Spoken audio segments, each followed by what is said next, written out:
Salut à toutes et tous, c'est Yacine et bienvenue dans ce nouvel épisode de Dans la tête d'un CEO. J'ai envie de faire cette petite intro en disant que mon invité a les pieds sur terre mais la tête dans les étoiles. C'est vrai ou pas? C'est vrai, complètement. Jean-Luc, comment vas-tu et merci de m'accueillir dans tes locaux. Ça va super bien, bienvenue en tout cas. On est où là? On est à Massy, donc dans le sud de la région parisienne, où on développe, on fabrique et on teste des éléments qui vont dans l'espace. Alors, on est où à Massy et qui est-ce qui fait tous ces tests? Bon, t'es le CEO de quelle boîte? Raconte-nous tout. Alors, donc CEO d'Exotrail. Exotrail, en 3 mots, le pitch, c'est FedEx de l'espace. Ça Raconte. claque. Hein. Ouais, ça claque. Le rationnel de la boîte, c'est de s'intéresser à tout ce qui va bouger dans l'espace, tout ce qui va avoir besoin de bouger. Ok. Aujourd'hui, dans l'espace, tout bouge naturellement, bien sûr, ça orbite autour de la Terre.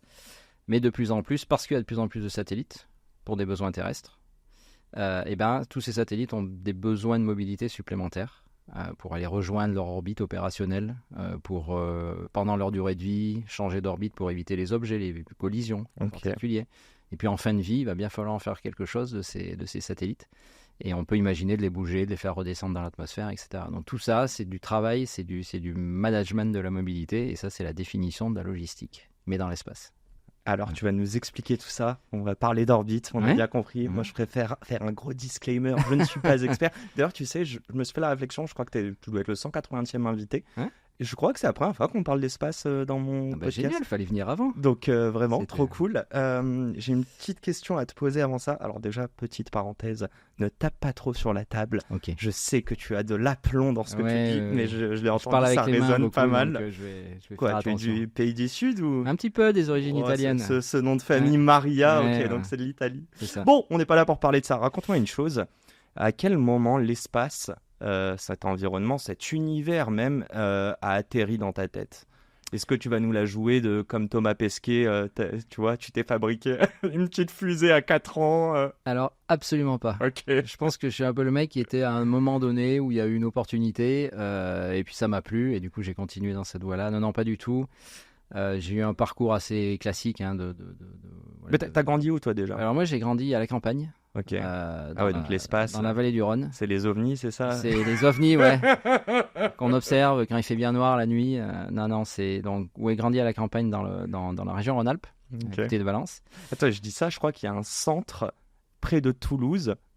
C'est le seul centre, je crois, en France ou au monde où tu peux témoigner d'avoir vu des ovnis. Oui, j'ai dit Toulouse parce que vous avez un centre là-bas aussi. Oui, il y a une personne en France dont le métier est de travailler sur ces sujets-là, qui est à l'Agence spatiale française, et qui recueille les témoignages et qui analyse les témoignages. Putain, il doit, sacré job. Il doit virer conspirationniste ou je sais plus comment on dit. Je sais pas.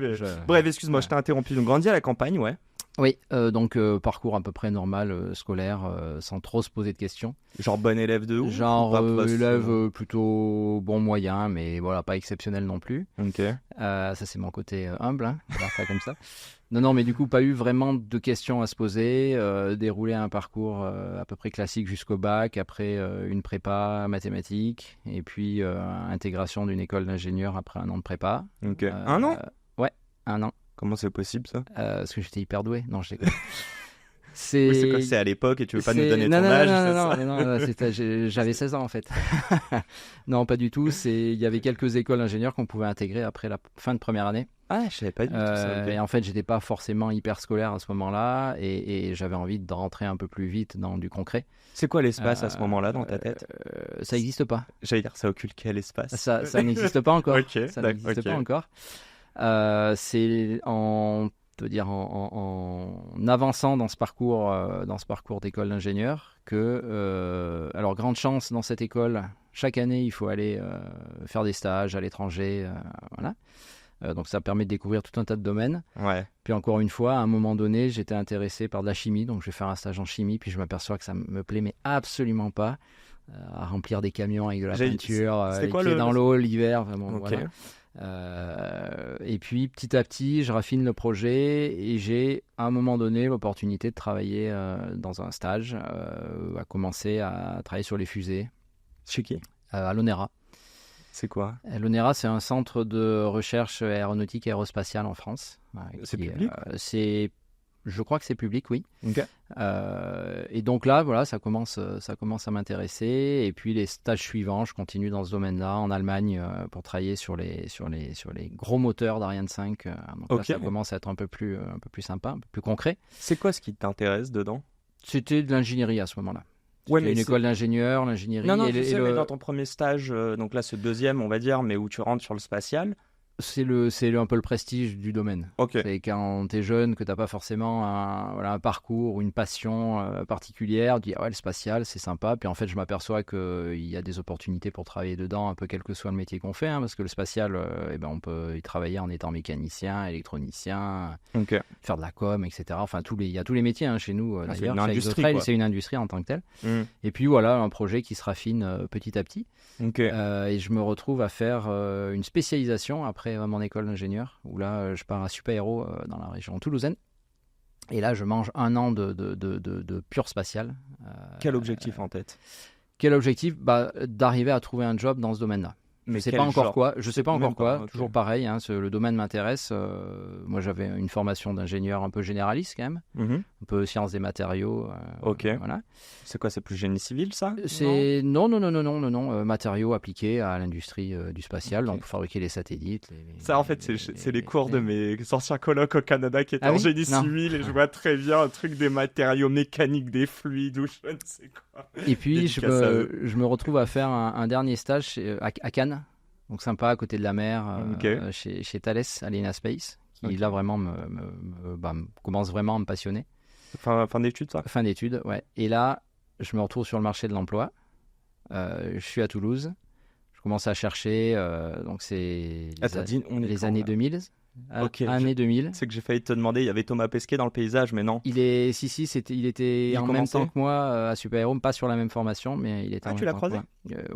Pas à ce moment-là. Parce qu'il n'était pas encore connu. Non, mais peut-être tu l'as plus dur de le croiser. Non, on n'était pas dans les mêmes classes.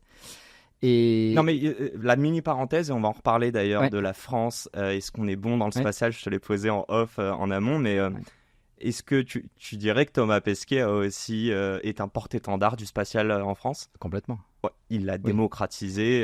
Il a travaillé ce côté-là, beaucoup. Ok. Et c'est important, on pourra y revenir après, pourquoi il faut que tout le monde comprenne ce qui se passe aujourd'hui dans le spatial, et il en est une des représentations. Ouais, malgré que c'est du B2B, mais ça parle à tout le monde en théorie. C'est du B2C in fine, quoi. Ouais. Donc, et donc pour revenir, donc là tu trouves ce premier job, ou c'est stage de fin d'études? Non, je trouve mon premier job. Et Cannes, alors là, toujours? Non, pas à Cannes. Donc là, ma femme est à Toulouse, donc on habite quelques mois à Toulouse. Donc début des années 2000, il y a éclatement de la bulle Internet, plus personne embauche, etc. Et là, je tombe sur une petite annonce. À ce moment-là, il n'y avait pas encore trop à Internet au quotidien. Et je tombe tu regardais ton journal dans les papiers, le dimanche matin. non, pas complètement. C'était pas le Canard. Non, bref. Je au bar tabac là du coin. C'est ça. Sur une annonce d'association d'élèves d'école. Et là, il y a une annonce en tout petit pour aller travailler au CNRS en région parisienne. Sur une mission martienne. Martienne. Ouais. Ok. Et là, je me dis, là, ça claque. Ok. Je postule. C'est CNRS ou Martienne qui te fait le plus? Martienne. Ouais, ok. Parce que CNRS, je savais à peu près. Oui, alors, mais je savais pas. Enfin, en étant ingénieur, tu te prédestines pas à aller faire de la recherche nécessairement. Enfin, pas toujours. Et donc là, je me dis, ouais, Mars, quand même, ça claque. Et donc, je postule. Puis je suis pris. Et donc, je démarre à travailler sur, on va dire, un équipement pour aller mesurer les poussières sur Mars. On est en 2002 peut-être? On est en 2001. 2001. On est en 2001. Mars, on dit quoi en 2001? On sait quoi de Mars? On sait quand même quelques éléments parce qu'il y a des sondes qui se sont déjà posées dessus, des sondes américaines. Ok. Et puis, on s'intéresse à Mars parce que, pour beaucoup de scientifiques, c'est un peu la suite de la Terre. C'est la seule planète sur laquelle on pourrait vivre ou alors, on pouvait probablement vivre avant, et où les conditions sont dégradées, l'atmosphère s'est diluée parce que réchauffement, probablement climatique, etc. Et en fait, étudier Mars, c'est une des possibilités pour comprendre un peu mieux la Terre. Et en fait, les scientifiques, c'est beaucoup ça. C'est j'étudie les autres planètes pour comparer par rapport à la Terre. Mars est plus vieille que la Terre. Ou en tout cas, alors pas forcément plus vieille. Alors après, là, on rentre dans des détails où je suis pas forcément le meilleur, mais Mars, en tout cas, a évolué, comme pourrait peut-être évoluer la Terre si changement climatique continuait et, Ok. et donc désert partout, plus d'atmosphère, etc. Un scénario catastrophe. Non, mais voilà. je vois très bien. Et donc c'est quand même stylé parce que voilà, opportunité de travailler sur un équipement qui doit partir un jour sur Mars. À ce moment-là, il y avait une mission européenne, même française, qui devait, qui s'appelait Netlander, qui devait aller déployer des équipements météo en particulier. Tu dis sur qu'il Mars. devait, ça s'est pas fait? Ça s'est pas fait, comme beaucoup de très très grosses missions comme ça. Il y a beaucoup de phases un peu d'études, d'analyse, et puis à un moment donné, on s'aperçoit que les budgets dérivent complètement, ça devient n'importe quoi, et certaines laisse des tomber. missions sont arrêtées. Au bout de combien de temps, ça? Au bout de 5 ans quand même. 5 ans de R&D sur Oui, un truc. oui. Ça, ce que je veux dire, c'est que cette R&D, elle n'est pas perdue. Non, elle n'est pas perdue. Utilisée pour d'autres projets par la Ouais. suite. Alors, Ok. alors ça, c'était un super exemple qui m'a pour le coup beaucoup fait plaisir. Tu travailles effectivement 5 ans sur quelque chose qui ne se fait pas finalement. Par contre, après, on l'a utilisé sur Terre. On s'est dit, mais il y a peut-être quelque chose à faire avec ça sur Terre. Parce que pour aller le tester, on était allé en Afrique. Pourquoi en Afrique? Juste en dessous du Sahara, parce qu'il y a des soulèvements de poussière. Ok. Donc on était allé se balader un petit peu pour aller mettre cet équipement pour le tester. Donc là, la techno, c'était d'être capable de capter de la poussière et de l'analyser. On regardait la lumière du soleil, et plus il y a de poussière, et moins il y a de la lumière qui t'arrive. Donc Ok. c'était assez simple. Et en fait, les scientifiques étaient capables de remonter à la quantité de poussière en mesurant juste la quantité de lumière. Ok. Et donc, ça, on s'est dit, il y a peut-être des choses à faire sur Terre. Et après, il y a eu un gros programme scientifique qui a été de déployer ces équipements-là sur des bouées au pôle Nord. Ok. Parce que voilà, il y avait un programme scientifique pour aller étudier un peu mieux le climat au pôle Nord avec des données in situ. Depuis les satellites, on ne voit pas tout. Et on avait réussi à mettre cet équipement qui mesurait aussi les caractéristiques de l'atmosphère au pôle Nord. Donc moi, j'ai pas eu l'occasion d'y aller, malheureusement, ça m'aurait bien plu. Mais j'étais déjà passé sur autre chose à ce moment-là. Mais j'allais dire, Alors, c'est toujours en équipe. Anciens. C'est Oui, toujours en mais tu y équipe. étais plus, toi Alors moi, j'étais toujours au CNRS, mais j'étais passé sur un autre projet Ok. qui était de développer un nouvel équipement, là cette fois-ci pour aller sur Mercure. Alors, mini parenthèse, parce qu'on va aller assez rapidement. Je pense que l'entrepreneuriat est pas très loin, surtout si tu as fait de la recherche avant. Alors, ne spoil pas. Alors à ce moment-là, l'entrepreneuriat est très très loin. Hein. Je sais, mais je suis C'est- sûr que ça Alors l'a là, amené. J'allais bien te sûr, dire, est-ce qu'il y bien a des sûr, limites dans la bien sûr. recherche? Mais avant ça, Bien sûr. donc là, t'as quoi? T'as la vingtaine et quelques? Ouais. T'as regardé des films sur l'espace? Oui, je commence à bien aimer, ouais. Ah, tu commences? Ouais, je commence à Ok. bien aimer. Ouais. Donc toi, Ouais. t'as atterri dans un job, et ce Ouais. job ou cet environnement qui t'a un petit peu, il y a eu une appétence au début, Ouais. c'est devenu à quel moment une passion, ou est-ce que ça l'est ou pas encore aujourd'hui? Non, je pense pas que ce soit une passion. C'est Ok. un domaine qui fait rêver, ça pour le coup. C'est un domaine sur lequel il y a beaucoup de choses à faire et c'est un domaine, à mon sens, ça c'est très personnel, mais pour lequel il faut faire attention. C'est un domaine où on peut vite faire des bêtises, entre guillemets. Mhm. C'est un environnement qui est quand même précaire, qui est très difficile mais précaire. Et donc il y a beaucoup de préoccupations aujourd'hui de pas continuer à polluer l'espace tel qu'il est aujourd'hui. Donc c'est pas devenu une passion, c'est devenu plutôt un peu une raison d'être, Alors- d'essayer de travailler dans ce domaine-là en amenant des solutions qui pourraient préserver au maximum cet espace-là. Et est-ce que quand tu dis, donc c'est pas une passion mais plus une raison d'être, Ouais. est-ce que c'est parce que tout le monde va être sensible à l'espace? Enfin, ça concerne toute la société, qui que ce soit, riche, pauvre, noir, blanc, peu importe. Ouais. Alors l'espace aujourd'hui, c'est génial parce que tu es au-dessus, donc tu vois tout, globalement. C'est un peu le résumé. Et du coup, effectivement, depuis l'espace, on peut offrir beaucoup de services sur Terre. Et plus, alors ça, c'est ça qui est intéressant, c'est globalement la croissance du secteur spatial est complètement indexée à la croissance terrestre. Ok. Plus l'humanité grandit, plus il y a des besoins d'observation de la Terre partout, tout le temps, à différentes échelles. Il y a de plus en plus de besoins de télécommunication. On veut tous sur notre portable des Netflix, des machins, avec le meilleur débit, etc. On râle dès qu'on est dans une zone où il n'y a pas de réseau, etc. Mhm. On peut adresser tout ça depuis l'espace. Ok. Et c'est ce qui est en train de se passer. Et c'est pour ça que l'économie du spatial se développe. Ça devient une économie comme une autre. Et tu m'as dit d'ailleurs que le spatial est une terre d'affrontement. Et ça devient aujourd'hui exactement comme sur Terre. En fait, Guerre on imagine économique. que ce qui se passe aujourd'hui sur Terre se réplique dans l'espace. Et donc, il y a une guerre économique, bien sûr, comme tout terrain de jeu économique, entre guillemets. Mais ça devient... Nous, on sait pas. Hein. Et non, mais c'est ça qui est important. Il y a un message aujourd'hui qu'il faut passer, c'est que l'espace devient effectivement une zone à très gros impact sur le quotidien de tout le monde. On entend parler de la NASA, on entend parler évidemment de Elon Musk avec son SpaceX. Ça ressemble à quoi juste l'écosystème quand on est en 2001 à 2005, je sais pas, mais tes débuts? Est-ce qu'on est bon en France ou en Europe? À ce moment-là, oui. Oui. Ok, interesting. À ce moment-là, oui. Et par contre, depuis 20 ans, ça a beaucoup, beaucoup changé. Alors, pas qu'en France. Comme par hasard au moment où tu as commencé, quoi. Exactement. C'est le mec qui est là au moment où il se passe quelque chose et il s'est barré montrer sa boîte. et voilà.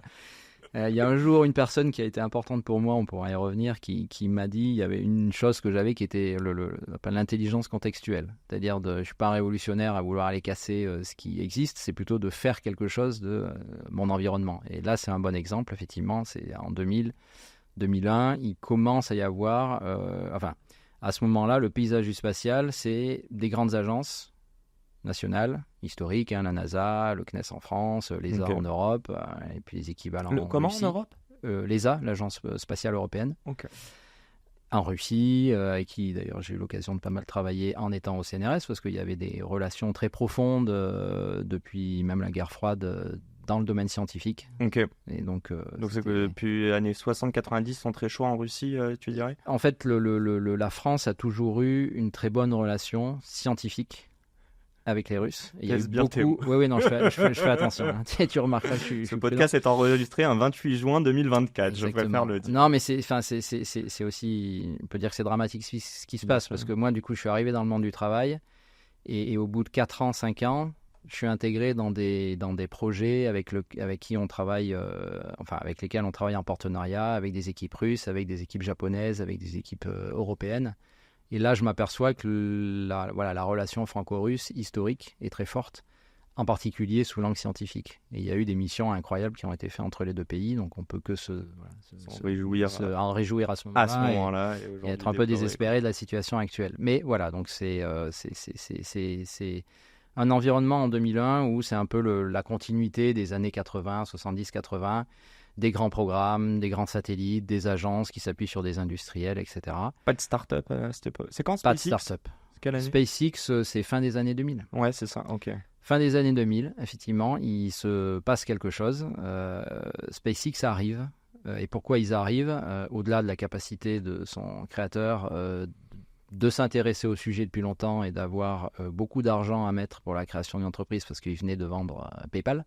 Et beaucoup d'ambition. Beaucoup d'ambition. Donc, alors ça, le caractère entrepreneur américain, on peut le saluer. Je ne sais plus combien il fait, 200 ou 300 millions d'exit sur PayPal, et il investit, alors je ne sais plus si c'est la moitié ou un tiers dans Tesla, dans SpaceX, et puis dans une autre société. SpaceX commence à arriver avec une idée en tête. Alors lui, sa raison d'être, c'est d'aller sur Mars. C'est-à-dire que l'humanité doit décoller de la Terre et puis aller sur Mars. Derrière, il y a une exécution. Il y a une chose que je comprends pas, c'est si Mars est censé être je sais pas si c'est le cobaye, mais tu vois comment on dit, le patient zéro, je sais pas comment dire, là, le testeur. Oui. Pourquoi il a cette envie folle de vouloir aller sur Mars? Est-ce que aller sur Mars, si on peut y vivre, voudrait dire qu'on pourra vivre ad vitam aeternam sur Terre? C'est quoi l'intérêt? Je suis pas sûr de savoir répondre à cette question. Je suis pas sûr d'avoir très envie d'être dans sa tête non plus. Mais en tout cas, on peut lui reconnaître cette vision de dire l'humanité à un moment donné doit quitter la Terre. Donc il y aura une limite et on va anticiper la suite. Alors on peut débattre longtemps sur l'intérêt, etc. En tout cas, c'est ce qu'il annonce comme vision. Et puis derrière, par contre, il y a toute une exécution étape par étape où il démarre par faire des fusées. Il réussit à peu près fin des années 2000, début des années 2010. Il lance avec la NASA, je crois. Alors d'abord tout seul. Tout seul? D'abord tout seul, avec l'argent qu'il avait mis dans sa société. Très bonne biographie à lire d'ailleurs, je conseille d'Elon Musk pour comprendre en fait les échecs qu'il a eu au début et comment ils sont passés pas loin de la catastrophe entrepreneuriale où ça ne marchait pas, et puis à un moment donné il arrive à faire un premier vol réussi. Et là il commence à avoir des contrats de la NASA, et donc après il y a toute l'histoire qu'on lui connaît où aujourd'hui globalement il a révolutionné le domaine spatial, quasi monopole sur l'accès à l'espace. Monopole, non? Monopole. Ouais, tu Oui. dis quasi, mais en vrai. Monopole. Oui, quasi. En tout cas, parce du que, côté B2C. quasi parce que dans 2 semaines, on a Ariane 6 qui est censé faire son premier vol. Et boum Enfin, et boum, non, on espère que ça va marcher. Enfin, oui, Faut que ça marche. Je dis boum en mode mic Non, non. drop. Pas Non. boum en mode crash. Non, surtout non. pas, surtout pas. Je pense que ça serait très compliqué pour l'Europe si ça marchait pas. Avançons un tout petit peu, je t'interromps. Vas-y. C'est voulu, Jean-Luc. C'est quoi la limite à ton job de salarié pour devenir entrepreneur? Je connais pas toute ta vie. Est-ce qu'il y a eu des transitions dedans?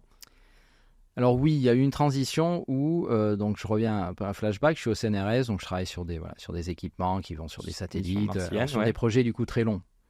Tu vois, 5 ans pour le premier, je travaille pendant 10 ans sur un autre équipement pour aller sur Mercure, etc. Donc super projet, parce que j'apprends et je vois toutes les phases de l'idée jusqu'à la fabrication et au test des équipements. Sans jamais savoir que ça va aboutir ou qu'il va y avoir Alors de en lancement. espérant que ça va En aboutir, espérant. il y a toujours du risque sur les lancements. Non, mais je veux dire, quelques années avant, tu l'as vu aussi. Alors vous là, avez fait c'était- 5 ans de R&D. Voilà, là c'est le projet qui s'arrête. Ok. Là, le deuxième projet, c'est chaque année, ça prend 1 an de retard pendant 5-6 ans. Ça, c'est aussi la beauté du spatial, en tout cas du spatial traditionnel. Voilà. C'est pareil. Tu sais quand tu commences, tu sais pas quand tu arrives, quoi. Bon, bref, en tout cas, j'ai l'occasion de voir un peu toutes les séquences de la feuille blanche jusqu'à théoriquement le tir de la fusée, et puis après l'opération. Et puis, au bout d'une dizaine d'années, quand même un peu envie de faire autre chose. Mhm. Je sais pas trop quoi, et là toujours pareil, il y a trop au moment on va dire opportun avec la bonne proposition, j'ai l'occasion de changer de job, toujours au CNRS, mais de m'occuper ce qu'on appelle d'une plateforme d'équipement, donc un regroupement de machines. Ok. Connecté, c'est toi qui pilotes. Non, que l'on met à disposition à la fois des équipes scientifiques et dont le but est aussi de s'ouvrir un peu aux entreprises. Donc là, c'est assez rigolo et je pense que c'est là un peu le début de l'entrepreneuriat parce que le but, c'est un outil entre les mains, enfin un outil technique entre les mains, donc des salles blanches, des machines pour faire des vibrations, des machines pour tester, recréer l'environnement de l'espace. Et puis là, le job, c'est de faire croître l'activité. Parce que j'arrive à un moment où la plateforme n'est pas encore complètement terminée, donc on finit les travaux, Ok. on vérifie que les machines fonctionnent bien, et puis après, il y a globalement une activité un peu de bizdev Que tu n'as jamais eu auparavant. que j'ai jamais eu auparavant. Alors ça, T'y crois à ce moment-là? Tu te dis... qui croit pas mal. T'y crois quand même, toi? Alors j'y crois, Ok. parce qu'on est dans un environnement quand même privilégié où les premiers clients sont des équipes scientifiques. Donc ça vient un peu naturellement. Après, il faut les Mais je encadrer. me dis les entreprises versus la recherche. Enfin, je me Mais dis après, presque voilà, le spatial est déconnecté du monde B2B classique. En fait, peut-être pas, non? Non, pas complètement. Et donc là, je commence à aller un peu chercher des entreprises qui pourraient être intéressées. Et puis en fait, cette activité-là, ça a été un peu la gestion d'une mini-entreprise, alors en toute modestie à ce moment-là. Mais ça, en fait, ça a été ça, la transition. Un pilote, quoi. Ouais, ça a été la transition. Et là, pareil, le mec au bon endroit, au bon moment. Là, on est en 2014. Ok. Et là, il y a un truc génial en France. Enfin, il se passe 2 choses. Une rencontre, déjà. Je rencontre un chercheur du CNRS qui travaille depuis 10 ans sur miniaturisation d'une technologie pour bouger les satellites dans l'espace. Qui est cette personne? Il s'appelait Marcel Guyot, Qu'on salue. qu'on salue, alors qui était déjà très vieux à cette époque-là. Le truc génial au CNRS, c'est que tu peux avoir 75 ans et continuer en fait à travailler. Alors c'est un statut bien encadré, particulier, etc. Il cherche en fait un nouveau porteur pour continuer ses travaux. Il n'était pas du tout du domaine spatial, il était dans le domaine des matériaux. Moi, j'avais fait que du spatial jusqu'à présent, donc je connaissais bien l'industrie, l'agence, etc. Donc une rencontre, premier élément. Mhm. Et deuxième élément, à ce moment-là en France, il y a des opportunités de financement pour ce qu'on appelle faire de la maturation technologique. Explique. Et pour les amener, je vais t'expliquer, et pour les amener à un stade potentiellement d'intérêt économique. Ok, je crois avoir compris. Alors, je Rendre résume, une en techno France, commercialisable. on a toujours dit, on est très bon pour inventer, on est très mauvais pour vendre, Mhm. ou très mauvais pour en faire des produits. On a beaucoup de chercheurs, mais moins Exactement, de startups. exactement. Mhm. Et donc là, on est en 2013-2014. Et le gouvernement, il faut le saluer à ce moment-là, et ça a perduré dans la suite, et avec même l'alternance des gouvernements, la France comprend qu'il faut investir plus en amont. Et donc, il faut quasiment Création investir de BPI France en plus. à peu près à ce moment-là Ouais, aussi. je crois peut-être 2015 Oui, ou quelque à peu chose. près à ce moment-là. Et donc, la France comprend qu'il faut aller investir sur la paillasse des chercheurs. Aller voir ce qu'ils font, aller détecter les innovations, mettre des petits tickets. C'est quasiment des pré-amorçages. Hein. C'est combien? Alors nous, à ce moment-là, c'est 1 million en coût complet. C'est-à-dire à Ok. peu près 600 000 euros de la structure qui nous Oui. accompagne et 400 000 euros De d'apport. dette, Non, d'apport, en fait, de moi qui était en tant que personnel au CNRS, de l'utilisation des D'accord. machines qu'on en fait, etc. Oui, ok, Donc pour un financement précis de 1 dépendant, million, quoi. à ce moment-là, c'est déjà pas mal. Hein. Mhm. Euh, Mais c'est propre à du spatial aussi. mais c'est propre à du spatial. On va en D'accord. reparler après. Ouais, on va en parler. On fait pas des chaussettes et ça coûte un petit peu plus cher pour se lancer. On le dit souvent en interne pour rigoler, mais c'est ça. Ça va, j'ai reçu personne qui fait des choses. Non, que non, des pas chaussettes, encore, on va ouais. dire. Et donc, bah là, à ce moment-là, c'est un peu le déclic, de se dire, ok, j'ai entre les mains une innovation techno, il y a de la propriété intellectuelle, il y a un brevet, il y a des savoir-faire. Mhm. J'ai une personne qui cherche un nouveau porteur pour continuer ses travaux. Moi, je suis du domaine spatial. Et puis, à ce moment-là, il y a de l'argent disponible pour faire ce qu'on appelle des projets du coup de maturation, de transfert de technologie du monde académique vers le monde privé. Et puis, troisième composante que je n'ai pas encore mentionnée, qui est que à ce moment-là, il commence à y avoir le début de la révolution du spatial. Où SpaceX est en train d'arriver, il commence à monter en cadence sur ses lancements, Ok. et il commence à offrir, alors c'est pas lui qui l'a inventé, c'est des Indiens, mais ensuite il l'a repris, il commence à prendre quelques-unes de ces fusées et à envoyer beaucoup de monde en même temps, c'est-à-dire faire un bus, quoi, un gros bus. Ok. Et là, ça devient intéressant parce qu'il commence à diminuer le prix, le ticket d'accès à l'espace. Oui, bah, son objectif. Parce que tu pars à c'est- plusieurs, tu te Non, mais son partages. objectif, c'est de faire du B2C, on est d'accord, c'est d'envoyer Alors, des gens. peut-être in fine, Il me semble qu'il l'a eu. Hein, mais, à un moment, ça. mais à ce moment-là, il commence à disrupter, à craquer un peu le modèle spatial où tu n'achètes pas une fusée avec un très gros satellite, tu mets à disposition une fusée, tu as plein de clients qui montent à bord. Et qui Les peuvent- clients, c'est des satellites. Hein. Oui, et j'allais Ah. dire, donc du coup, il y a plusieurs satellites qui vont être Oui, déployés c'est en même un temps arbre pour de des- Noël D'accord. avec plein de satellites. Et ça, en même temps, aux États-Unis, il y a une université qui invente un peu un standard de tout petits satellites, on appelait ça les nanosats Ok. à ce moment-là, qui permet de réduire le coût.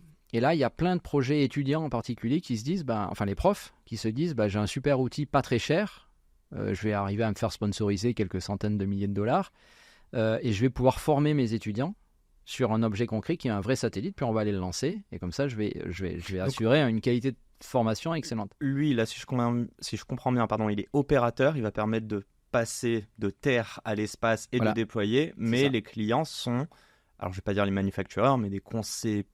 Les opérateurs de satellites, les fabricants de satellites, à ce moment-là, beaucoup de veulent procéder centres au vol, universitaires Ouais. qui, du coup, profitent d'un accès pas cher à l'espace. Ok. Ça passe par faire des petits satellites, les nanosats, beaucoup moins chers. On peut en faire plus souvent, on peut prendre un peu plus de risques. Et ça, je m'en aperçois parce que dans mon job au CNRS, je vois passer les premiers nanosatellites français. Ok. Alors toujours en France, on est en retard d'une dizaine d'années ou une quinzaine d'années par rapport aux US. Bon, là, ça va. Donc non ça avait commencé. Non, ça avait commencé ça- déjà aux US Ok. depuis un moment. Ça arrive en France. Et en fait, tous les nanosats français passent en test dans la plateforme que je gérais. Et là, je me dis, OK, il y a 2014, un là. truc- 2015. Ok. Et là, je me dis, il commence à y avoir quelque chose qui se passe. Du coup, je m'intéresse un peu plus à l'évolution du spatial. Et là, tu connectes les 3 points. Tu dis, il y a une miniaturisation de satellites. Tous ces satellites, OK, ils sont miniaturisés, mais on n'a pas encore bien réussi à miniaturiser les moteurs.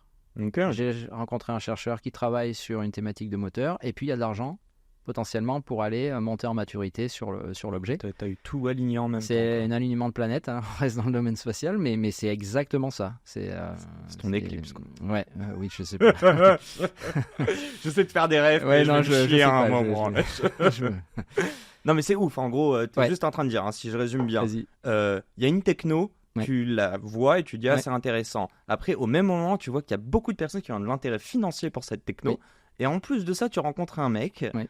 qui a des compétences techniques complémentaires aux tiennes Oui. et qui, on est d'accord, hein, ce mec-là, jamais t'aurait fait son job.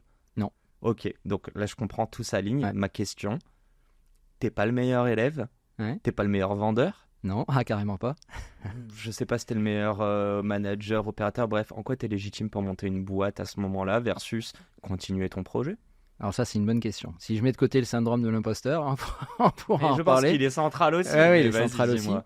Non, si, il y a un élément fondamental, qui est que à ce moment-là, il commence à y avoir dans les écoles aussi beaucoup de formation à l'entrepreneuriat. Ok. Je ne l'ai pas fait tout seul, ce projet. À un moment donné, ce chercheur, il m'a connecté avec des étudiants qui étaient à Polytechnique.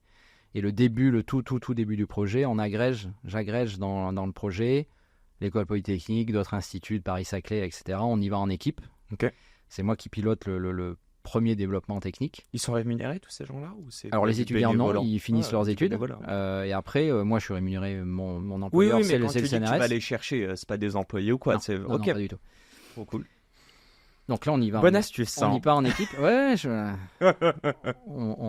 donc on démarre en équipe. Et on va dire la voie de sortie de ces projets-là, de transfert de technologie, il y en a deux. Le premier, c'est à la fin, Mhm. tu as un gros industriel, enfin un industriel existant, pas forcément gros, qui s'intéresse à la techno Il vient de racheter ta techno. et qui signe une licence au CNRS pour récupérer la propriété intellectuelle, puis qui va l'exploiter. Nanosatellites, micropropulsion dans les années 2014-2015, le marché, c'est juste, on sent que c'est en train de se transformer. Les gros industriels, ils n'ont pas cette capacité d'anticipation. Il n'y a que les personne qui l'a montré aussi, Voilà. la preuve réellement. Et puis, il n'y a en personne France. qui a miniaturisé ça. Mm. Et du coup, on a aussi profité de ce contexte-là, qui était de dire qu'à ce moment-là, il n'y avait pas d'industriel existant qui s'intéressait à la miniaturisation des moteurs. Et donc, la deuxième voie de valorisation de ces projets, c'était de créer sa boîte. Et donc, on a monté la start-up en Ça 2017. ne répond pas du tout à ma question. Tu es juste en train de me rajouter un argument qui, pour moi, te dirait attends, tu as un gut feeling que peut y avoir de l'argent et tu me dis qu'en fait, là, en France, le marché n'est pas encore mature. Et du coup, tu me dis, du coup, on s'est lancé. Alors, le propre d'une start-up, c'est quand même d'arriver à se mettre sur un marché dont tu commences à sentir les frémissements, Mais c'est là la prise mais de qui n'est risque. pas encore établi. Et là, c'est là que vient la prise de risque. Exactement. Comment j'intellectualise un tout petit peu et je te titille, je le raconte Vas-y, non, avec mais j'ai- toute j'ai- la bienveillance que j'ai, J'ai mais de quoi raconter, là, en 2018 en particulier. ben voilà, à ce moment-là, Ouais. comment tu te dis, ok, en fait, ce gap, dis-moi, est-ce que le Ouais. rôle d'un entrepreneur, c'est de se dire que ce risque-là, tu le vois, tu le quantifies et tu es capable de pallier ce risque pour justement réussir. Comment tu te dis que ce risque, tu vas l'emmagasiner, le gérer, quoi? Alors, Pourquoi toi encore assez une fois mal, honnêtement, en toute transparence, hein, c'est une de nos valeurs. Il faut bien voir que là, je suis un produit qui a suivi un parcours scolaire à peu près normal, alors qui a eu de la chance, encore une fois, je pense que, enfin de la chance, ou en tout cas, encore une fois, d'être, Faut être à l'écoute, de savoir, faut voilà, attirer. l'intelligence contextuelle, je pense que c'est vraiment le point qui me caractérise le plus. Jusqu'en 2015, 2016, 2017, je reste dans un environnement hyper protecteur. Je suis Ok. au CNRS, je fais des projets quand même très stylés. Prestigieux. J'ai cette opportunité de monter un programme de maturation techno, mais qui reste en fait encadré dans le CNRS. Ok. 2017, on crée la boîte parce qu'on commence à obtenir des bons résultats. Et Ok. les autres de l'équipe, les étudiants en particulier, David et Paul, commencent eux à travailler sur la première levée de fonds pour prendre la suite de ce projet de transfert de technologie. Donc juste avant ça, c'est des tests techniques validés. Hein. Voilà. Oui. Premier prototype qui Mhm. marchote, on va dire ça comme ça. On est passé de la preuve de concept à un premier prototype où on a un peu débroussaillé. Ouais, alors un MVP, Un minimum product. un juste. minimum VP. Et vient le moment en 2018 où on fait la première levée de fonds. Et là, pourquoi c'est important? Et là, je réponds à ta question. En quoi j'étais légitime pour ça? C'est que on fait une levée de fonds pour une start-up du spatial. On était parmi les premières start-up du spatial à ce moment-là.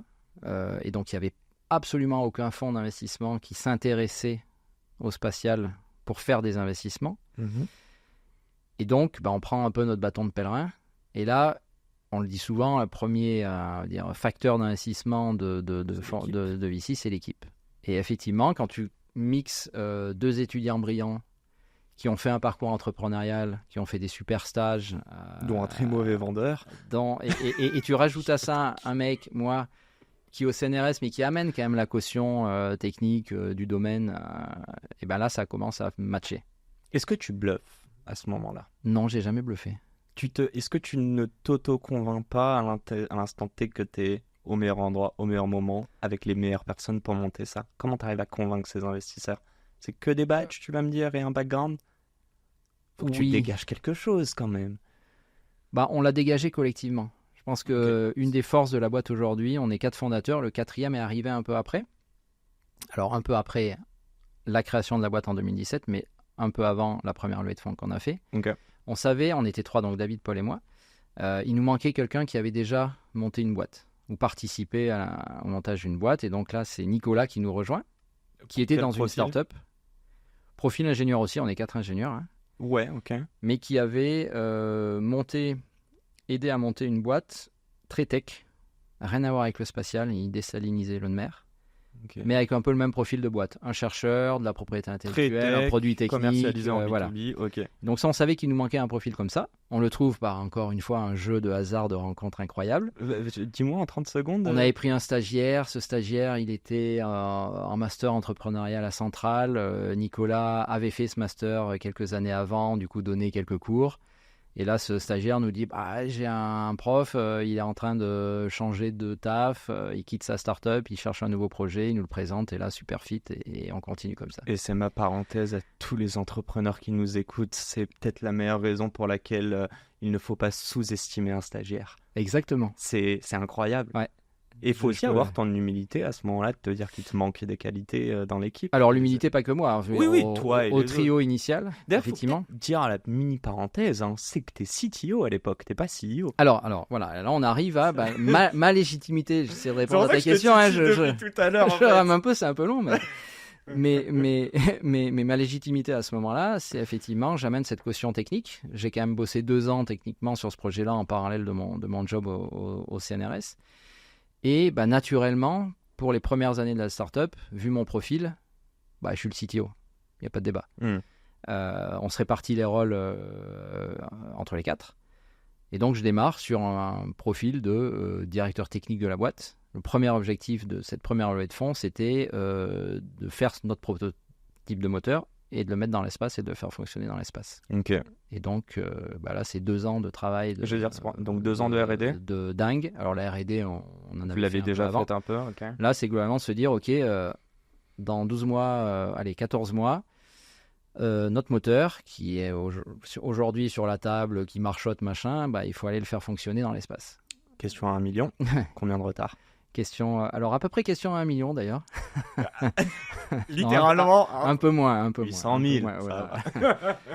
C'est 1 an et demi de travail de dingue, Ok. avec une première étape qui est de constituer la première équipe. On était 4-5 au début, et il faut qu'on passe à une vingtaine de personnes pour arriver à exécuter ce plan-là. Une prise de risque monumentale, qui se rajoute à la prise de risque sur laquelle je voulais revenir, qui, moi, comme je te disais, j'étais dans un environnement hyper privilégié, au début au CNRS, où le risque, il est assez loin, quoi. Ouais. Là, en 2018, je quitte le CNRS pour intégrer full-time la boîte. Ok. Donc c'est intéressant. Ça veut dire que pendant 4 ans, peut-être, ou 3-4 ans, tu as bossé CNRS, et en fait, c'était les prémices de la boîte. C'était le prémisse de la boîte, alors globalement 2 ans et demi, 3 ans. Ok. Ouais. J'ai eu cette opportunité-là, mais parce que aussi, ce job-là, de le faire au CNRS, je valorisais aussi les équipements du CNRS. Donc tout le monde était content dans cette histoire. C'est comme ça qu'on a monté ce projet-là. Le CNRS n'a jamais les boules. Non, mais c'est Vas-y, une vraie j'attends question. la question. Quand des chercheurs partent pour monter une start-up, une société, et passer de la théorie à la pratique commercialisable. Alors non, au contraire, il y a eu un mouvement aussi, alors je pense qu'on peut rajouter ça au contexte à ce moment-là, où dans les années 2016, 2017, 2018, il y a une nouvelle impulsion au CNRS, justement pour essayer au maximum de valoriser les travaux du CNRS en donnant la possibilité aux chercheurs, aux ingénieurs du CNRS de créer leur boîte. Ah, intéressant. Voilà. Ok, d'accord. Ok. Voilà. Bon. 39 minutes. On peut en parler des heures. Non, mais je sais. Et moi, j'ai quand même envie d'avancer. Exotrail, j'ai même pas envie de parler de levée de fonds. Je pense qu'on l'aura compris. Ça prend du temps. Tu peux nous dire un petit peu. En fait, ce que je veux, c'est quoi les milestones depuis le premier gros truc, c'est quoi? Levée de fonds de 2017, tu dis? Alors, 2017, on crée la boîte. 2018. On a eu ce précis de l'Office de transfert de techno. Voilà. 2018, première levée de fonds, fonds de capital risque, VC. Vous êtes 20, c'est ça là, Non, là, à ce moment-là, on est 4-5 encore. Et donc, à l'été 2018, on fait notre première levée de fonds. Okay. On passe à 20 en 4-5 mois. Globalement, un seul objectif, faire le développement d'un premier moteur et le mettre dans l'espace. En le 14-15 mois. En 14-15 mois, à peu près le reach de la levée de seed. 3 mois de retard normal. Pas tant que ça. Parce qu'il y a quand même un truc génial dans l'espace pour se mettre la pression aujourd'hui, c'est que si tu rates ta date de lancement, tu peux pleurer derrière. Oui, parce que la notion de temps n'est pas la même. Non, c'est qu'il n'y a pas forcément beaucoup d'opportunités encore à ce moment-là. Oui. Et puis ça coûte très cher quand même d'acheter des vols de fusée. Et donc on est quand même très très très pressé par la date de livraison. Tu l'achètes à qui ce vol de fusée? Alors le premier, on l'achète à une fusée indienne. On a fait notre premier tir avec une fusée indienne je mentionnais les Indiens tout à l'heure, avant SpaceX. En fait, les Indiens ont été les premiers à partager une fusée. Ils ont fait un tir, je crois en 2017 ou 2018, où ils ont envoyé 115 ou 120 satellites en même temps. Sur une seule fusée. Sur une seule fusée. Et là, SpaceX s'est dit, c'est une bonne idée. Et moi, je vais le faire aussi. Et après, ils ont tué le marché. Ils ont tué le game, ils ont tué le game comme dans beaucoup d'autres domaines. Donc plutôt une réussite ce lancement en 2019 du coup. Alors non, parce que on le livre nous à l'heure. Il y avait un moment, il y avait marqué échec et se relever. Alors je crois que là tu. Non mais là c'est une externalité, ça s'appelle. Tu vois, à ce moment-là, c'est qu'on livre nous à peu près dans les temps. On s'est mis une pression de dingue parce qu'on n'avait pas le choix de manière, il fallait livrer. La fusée devait partir fin 2019. Bon, bien sûr, on était un petit satellite, donc on n'était pas le passager principal. Le passager principal, comme d'habitude, il est toujours un peu en retard. Ça se profile vers un tir début 2020. Et puis, qu'est-ce qui se passe début 2020 ? Le Covid. Les bases de lancement sont fermées partout dans le monde. L'Inde, en particulier, a des grosses difficultés à gérer le Covid. Oh, les US aussi, je crois. Les US aussi, oui, mais SpaceX, lui, continue à tirer. Ce qui est génial, quand même. C'est le seul qui a continué à tirer des fusées pendant... ça aide de bosser avec le gouvernement. Oui. On va reparler des conditions économiques et de travail aux États-Unis. Mais notre tir, finalement, se fait en octobre ou novembre 2020, un an après. Comment tu fais juste pendant ce un an, sachant que tu as escompté donc avant le Covid, comment tu vis en fait? Tu as encore du cash? Alors, on a encore du cash, mais tu vois, levée de fonds en 2018... à peu près 2 ans de reach, 2020, il faut dans tous les cas qu'on fasse une levée de fonds. On refait une levée de fonds de série A. Il y a une promesse quand même du vol. Alors, il y a une promesse du vol et c'était un des jalons de la première levée qui était d'essayer de signer un premier contrat avant même du coup d'avoir volé. Et on y arrive. Avec qui? Avec un fabricant écossais de satellites. Ok. Pour le compte d'un opérateur français. On y arrive à le signer, avec tout le talent du coup de David, le précédent CEO. Et ça nous permet de faire la levée de fonds de série A. Et au tout début, un peu plus de 10 millions d'euros. J'aimerais quand même que tu dédicaces tes fonds qui ont pris ces risques sur l'espace. Les premiers en particulier, grand merci, parce qu'arriver en 2017-2018 à faire une levée de fonds sur un domaine où les VC ne s'intéressaient pas encore. C'est qui le fou, la folle qui a dit oui? Alors il y en a eu 3, il y a eu 360 Capital. Ok. Oh, je pensais pas qu'ils auraient fait Ok. Ouais. Ah si, ils ont du flair. On va dire ça comme ça. Parce qu'il n'y a pas eu que nous. Ils ont investi dans Exotech aussi. Ok, d'accord. Ils font des belles opérations. Ouais. Il y avait IRDI. Startup du Nord. IRDI Capital, qui est un fonds Occitanie. Ok. Et c'est aussi pour ça qu'on est installé à Toulouse. Il y a d'autres raisons, mais c'est aussi pour ça. Ok. Et un petit fonds de BPI France. Ok. Amorçage Angels, qui indexe en fait sa mise au business angel que tu ramène. Double. Et on avait quelques business angels. C'est de l'equity? C'est de l'equity. Ok. Ouais. Trop cool. Donc grand merci à eux parce qu'effectivement, eux, ils ont vraiment pris du risque sur 3 slides et une équipe. Mais ils sont convaincants. Ils sont convaincants. Tout à fait. Donc on est en 2020, on fait une nouvelle levée de fonds, à peu près 10 millions d'euros avec des nouveaux fonds de capital. Risque. Quels objectifs? Objectif, continuer le développement produit, bien sûr, parce que ça reste une techno compliquée. Et puis, commencer à accélérer d'un point de vue commercial. Donc là, on constitue la team commerciale, donc on atteint un grand directeur commercial qui nous monte l'équipe et puis qui commence à bien vendre les produits. Mini parenthèse là, oui. Qui est-ce qui forme ce directeur commercial et il était déjà bien formé. Il est familier avec familier avec le spatial. Il vendait des Ariane 5 depuis longtemps. Donc il connaissait bien le domaine. Mais il devait coûter un peu cher. Voilà. On le salue. Mais il est brillant, donc. Bah oui, non, mais oui. Bon. ce ROI sur un premier deal, c'est ça. Exactement. Mini parenthèse. Il s'appelle Sébastien d'ailleurs. Sébastien, bon, et si tu peux parler en son nom, c'est quoi le cycle de vente chez Exotrade? Alors c'est déjà. À son époque. Alors déjà chez Exotrade, juste toute petite parenthèse, on a démarré par des moteurs. quasi en même temps, on a démarré par du logiciel aussi. C'est en ça qu'on est un animal un peu particulier, c'est qu'on s'est très vite aperçu que pour déjà bien vendre nos moteurs, il fallait convaincre les futurs utilisateurs dans un marché qui n'existait pas vraiment. Et donc, il fallait convaincre de l'intérêt d'utiliser des moteurs. Et donc, on a commencé à développer des briques logicielles pour les convaincre. Utilisables donc sur leur moteur à eux actuel. Non, des logiciels de simulation déjà au sol. D'accord. Okay. Et nous, c'était d'abord notre propre outil pour aller s'asseoir à côté de la table d'un prospect et de lui dire, bah voilà, si on fait ça, enfin si toi tu veux faire ça, il va te falloir tant de satellites, ces satellites, il va falloir des moteurs, etc. J'ai compris. En gros, tu dis que la grosse partie, c'est le hard qui va coûter cher à développer. C'est mais ça. En gros, si tu arrives avec le soft un petit peu comme c'était déjà livré et que tu lui dis voilà ce à quoi ça va servir, ça va closer beaucoup plus facilement. Ça. Et ça nous permet d'aller parler un peu à ceux qui sont en bout de chaîne de valeur, mais qui sont les prescripteurs. Et derrière, ils se disent ah oui, il faut mettre un moteur. C'est du concret en fait. Voilà, il faut mettre un moteur et donc ils vont dire à leur fabricant de satellites ah bah il faut prendre un moteur, idéalement d'Exotrail. Et voilà. Et donc on a démarré sur un positionnement hardware-software qui était complètement unique à ce moment-là. Et on a continué parce que pour nous le soft est un peu l'outil d'optimisation du hard. C'est le soft qui permet que ce soit scalable derrière. C'est le soft qui permet que le hard soit scalable. Ouais. Le soft en lui-même n'est pas forcément scalable. Donc c'est ça. Il vaut rien sans déjà les. Alors si parce qu'on en a fait des produits. Ah, attention. Désolé là. Non, on va arrêter là. Tous les software engineers en PLS, s'ils m'entendent, je m'excuse. Non, c'est le soft qui permet de bien comprendre ce qu'il faut faire en termes de mobilité, puis ensuite, une fois que tu es dans l'espace, d'optimiser la façon dont tu bouges. Donc c'est un outil fondamental. On en a fait des produits standalone. Okay. Nos clients peuvent utiliser nos logiciels aussi parce qu'on a une trajectoire où on a toujours cherché à générer du revenu le plus tôt possible dans notre histoire. C'est quoi le premier euro de revenu, ça a été quoi du coup ? Premier euro de revenu, ça a été une étude logicielle justement et un premier contrat de moteur. Et il y a une raison pour ça. C'est que on a typiquement, alors même si c'était pas forcément pour le même client, il fallait d'abord convaincre de pourquoi il y avait besoin de moteur. Donc, faire des études, on le faisait avec le logiciel qu'on avait développé. Et derrière, ça te permet de vendre.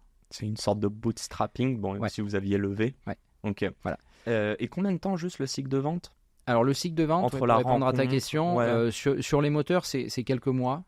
Ok. Voilà. Après, il y a le temps d'exécution qui est plutôt long parce qu'on fabrique un moteur.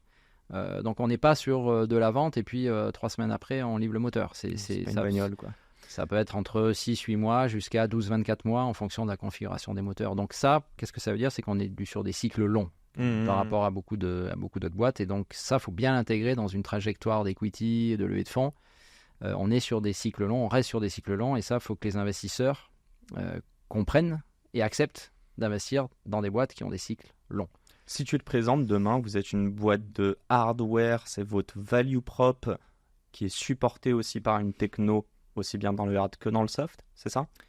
Alors nous, on se présente comme un opérateur. Okay. Parce que ce qui nous intéresse au final, c'est de devenir un opérateur de la mobilité dans l'espace. T'imagines, on va commencer à rêver un peu, mais ce qu'on imagine, c'est à terme, parce qu'il y a plein d'objets dans l'espace, plein de satellites, des actifs, il y en a qui vont mourir, il y en a qui vont se collisionner probablement si on ne fait pas attention, si on ne régule pas tout ça. T'imagines une flotte de véhicules logistiques qui est dans l'espace, un peu à demeure, et puis qui est appelée. Là, il faut que j'aille ravitailler un satellite, il faut que j'aille bouger un satellite, il faut que j'aille réparer un satellite.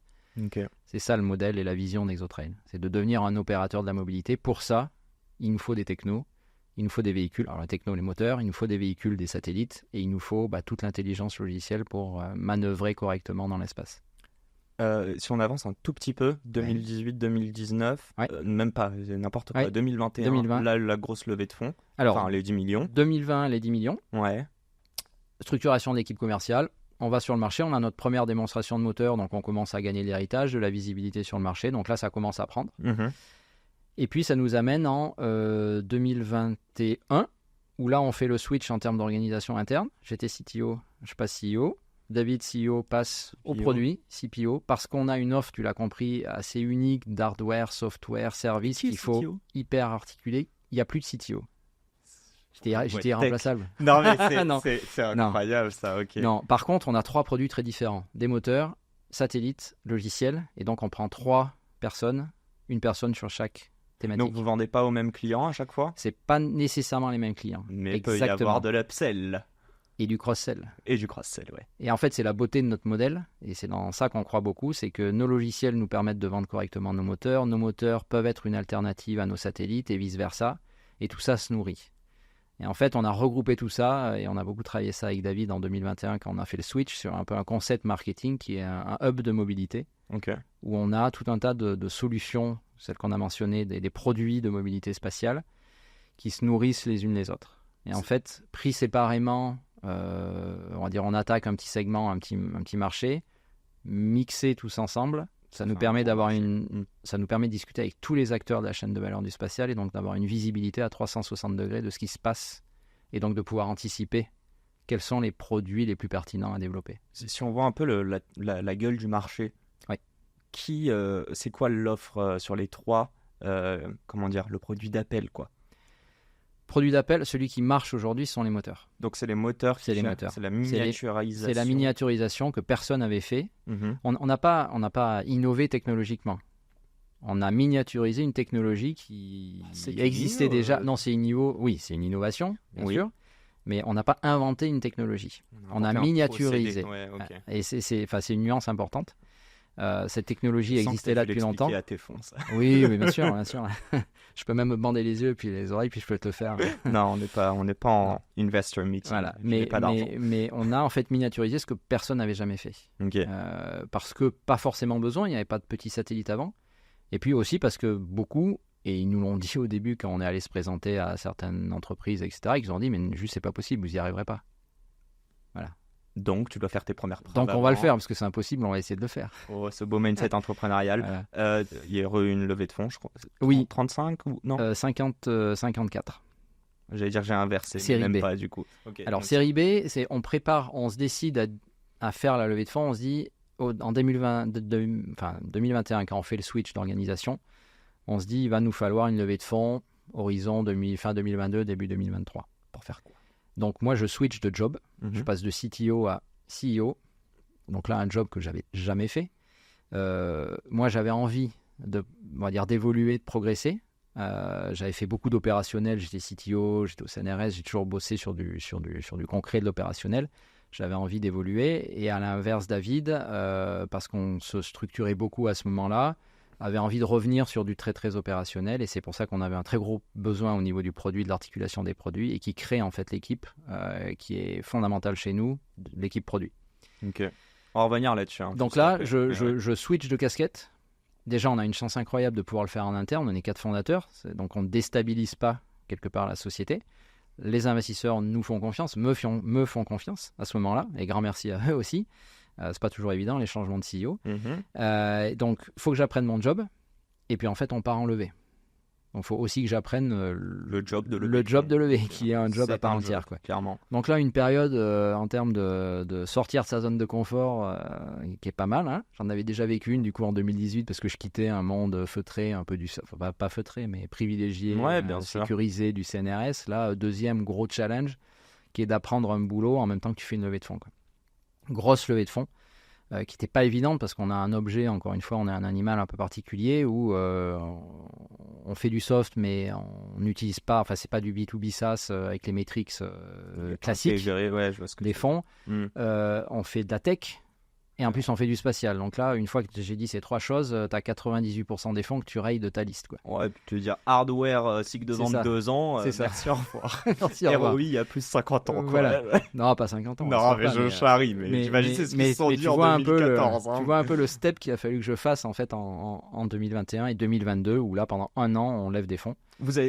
J'allais te demander, ça prend un an? Ça a pris un peu plus d'un an. Donc c'est pas si facile, hein. Faut pas. Non, parce que les gens se disent ok, 1 million par-ci, combien? Histoire rigolote au pluriel. 10 le deuxième, c'est ça? Le Série A? Ouais, à peu près. Ouais, 10, et là, 50 et quelques. Vas-y, dis-moi. Levée de fonds de Série A, on démarre la levée de fonds au moment de l'annonce du Covid.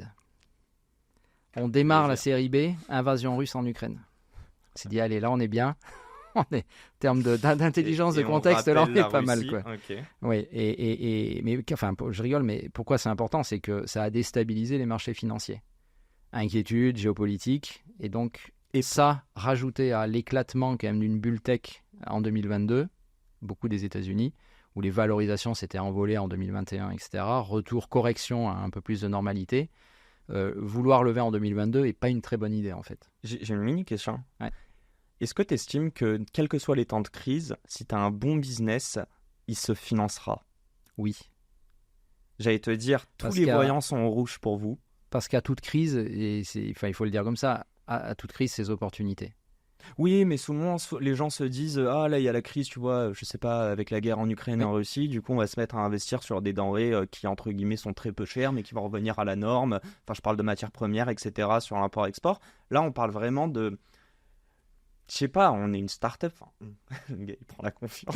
Il rentre dedans. On a quelques postes ouverts si non, tu veux. T'inquiète. Mais non, vous êtes une start-up et je me dis juste, ok, les voyants sont pas au vert, pour autant vous y arrivez. Donc ça veut dire quoi? Ça veut dire que même si les temps sont durs, même si vous dépendiez potentiellement, tu vas nous en parler, d'accords avec la Russie, etc., il y a quand même un putain d'intérêt pour ça. C'est hyper positif, non? Alors c'est hyper positif, mais quand tu analyses un peu ces crises-là, la partie soviétique, russe, ukrainienne, etc., historiquement étaient des champions du spatial, issus de la guerre froide. Ah, donc tu te dis opportunité donc, de marché aussi. plus accès. Alors non, pas nous en tant que marché là-bas, c'est juste la barrière se ferme et tous les Occidentaux qui travaillaient ou qui dépendaient de technologies ukrainiennes, russes, etc., n'y ont plus accès.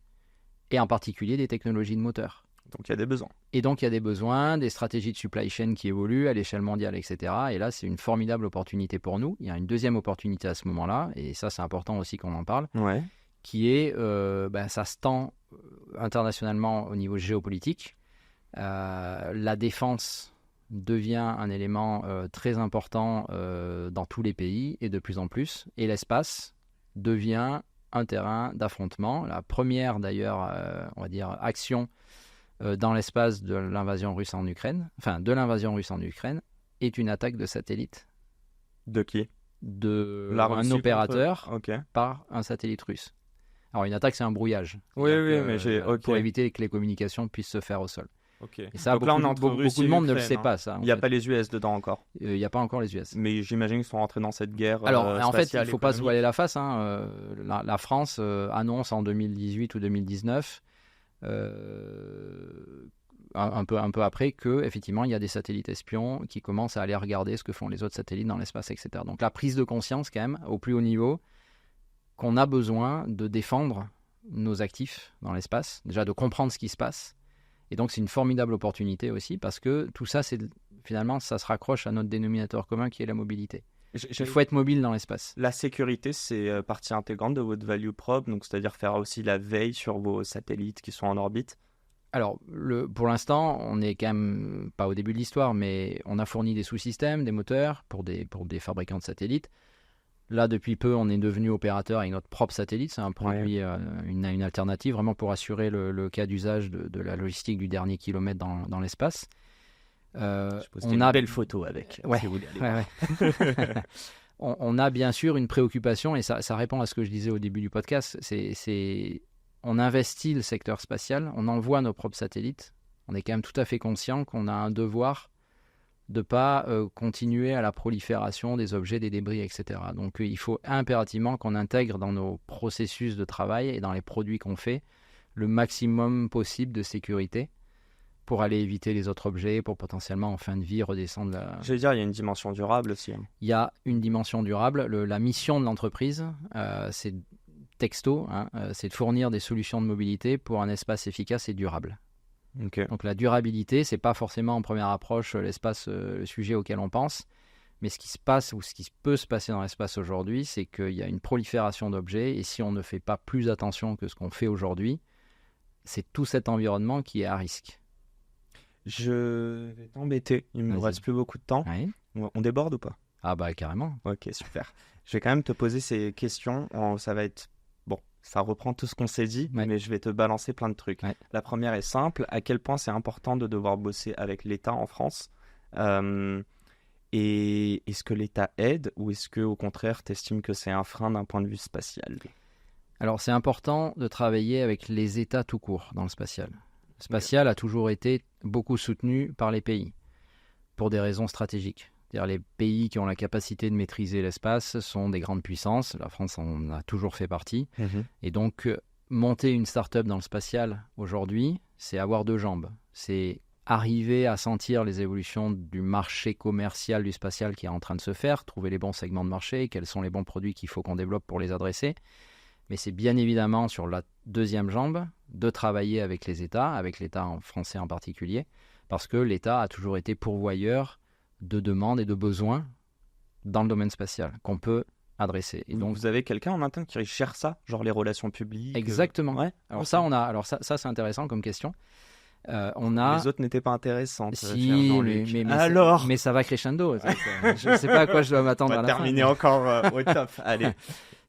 On a assez vite intégré dans nos équipes des métiers qui ne sont pas forcément complètement intuitifs pour des startups un peu classiques. On a intégré très tôt les sujets, ce qu'on appelle compliance et juridique, parce qu'on a justement beaucoup de responsabilités, Bien en sûr. plus en devenant opérateur dans l'espace. Donc il y a des lois qu'il faut respecter ou pas, ou donc les préparer, aider à les préparer, etc. Et bien évidemment, comme tu mentionnes, le sujet affaires publiques. Donc on a intégré un responsable affaires publiques qui est devenu mon chief of staff, d'ailleurs. Donc ça fait beaucoup de bien, ça permet de prendre un peu de hauteur sur ce qu'on fait au Même lui, il quotidien. doit avoir une belle vision macro. Et du donc coup, voilà, tout ça. son job effectivement, c'est d'articuler correctement le développement de l'entreprise avec les besoins de l'État et des ministères en particulier. Il fait du lobbying ou pas? Ça s'appelle les affaires publiques.